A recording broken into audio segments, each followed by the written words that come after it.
Yeah, I've got a huge buzz in me right now. That was unexpected, really. I didn't expect it to be that short.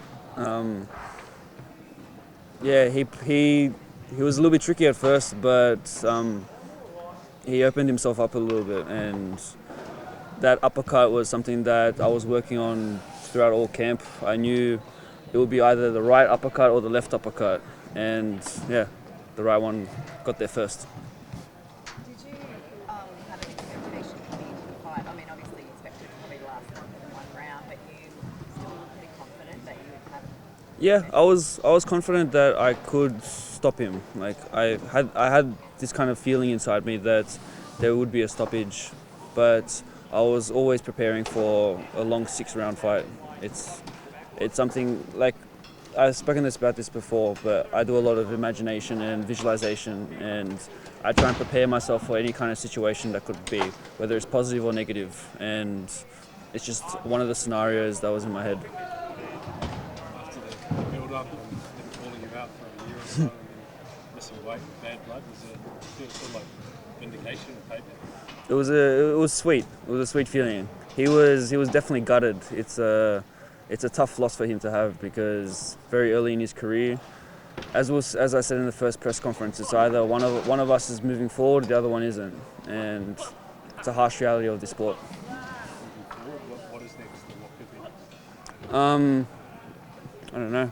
I got to build my deck first. Is that where you're putting the barbecue? Is that Yeah, for the backyard's the priorities. I'm sick of all the mess that I have in the backyard. It's killing my vibe. Ben Horn says he wants the rematch. So he was off the couch for about 3 weeks. I already spoke to him. He kept bringing it up to me as well. I kept saying, "No, we're not doing the rematch." Not interested? No, not interested. He's too tough. He can take a shot too a little bit too well. It wasn't fun. Sorry, Benny. Mate, you said before the fight that the way that Bommber has been built up, it might be a loss that he doesn't recover from. How do you? I mean, he's only 21, but how do you think this night and everything that's happened, the way it's finished, is going to Impact him. Yeah. It's gonna be. He's gonna be in a tough situation for quite some time. I don't know if he'll be able to fight until probably end of the year or something. This is a big thing that he's been chasing, and there's been so much hype around him, and it was his kind of first chance to prove everyone wrong, and the moment he couldn't seize. So it's going to be a tough one for him, but I honestly don't care. I couldn't care less. This is a very selfish sport, and I'm here to satisfy my needs. Did he catch you with one very Yeah. early on? It was slightly rocked. Like I was a little bit, wasn't like dizzy, but he caught me. Yep. I wasn't hurt. It was just a surprise shot, Yep. but the thing is, like, I feel like I can really take a shot. Like, my brother has really warmed me up throughout our childhoods. I've copped a beating and a half from him, so I feel like my chin has a bit of mileage on it. Because their corner, obviously, you could hear them. When that happened, they really thought that they might have had you. It was a bit of a false sense of confidence, because I noticed that he got a little bit confident, a little bit cocky, and I started seeing a little bit more openings, but I didn't try and force it. I waited until he was on the ropes for where he wouldn't actually be able to retreat anymore, and I found the perfect opening. Your team seemed particularly excited. Like, have you seen him like that before after any fight? I think after the Mason Smith fight, that was his craziest. That was when he climbed up the ropes and jumped, remember? He just had hand surgery. Yeah, and we're all nearly like, broke his "Oh." hands. Yeah, Tim's can be a maniac sometimes, but it's just raw emotions. I love seeing that side of him because it's not something you see very often. That rawness and that excitement, that happiness that he has. Did you talk to your dad? I mean, Tim mentioned about him fighting in Melbourne 20 years ago. Winning. Yeah, against Jesse James. That fight was on my birthday as well. So, yeah, kind of cool little fun fact. Did you talk to your dad before this fight? Did he, like, Yeah, we spoke a couple of times. Melbourne? Oh no, not really. He was just giving me the typical advice, be smart. Defense is number one, and yeah, don't rush things. Was it hard in preparation because Tim's got a fight coming up? How did you sort of juggle that? It was a lot easier than the most recent fights, but training has been same old.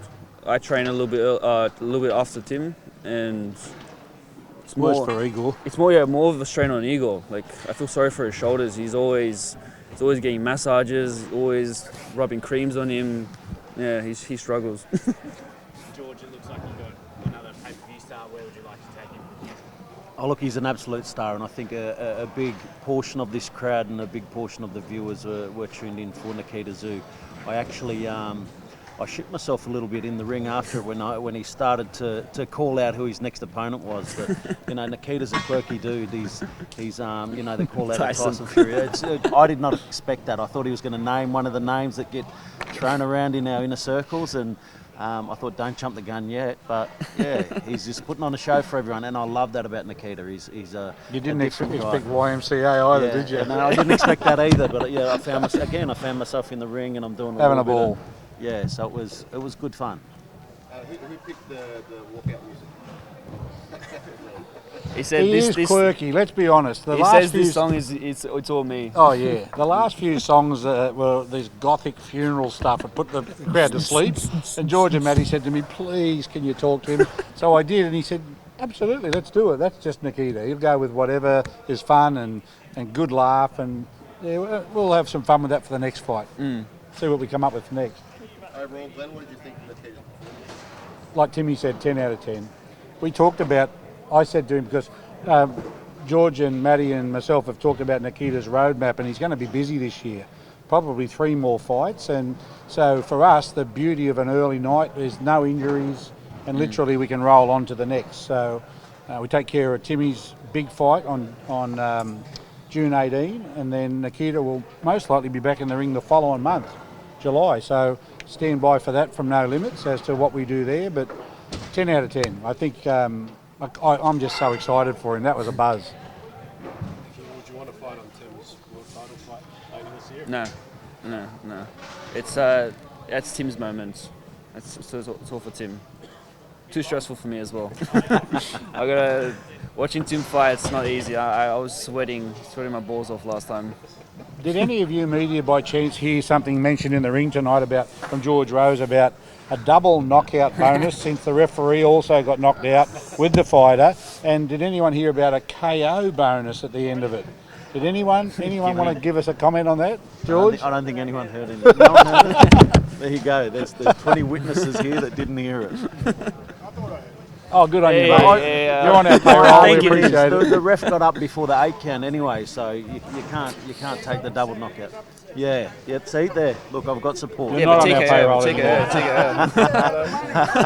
I'll go get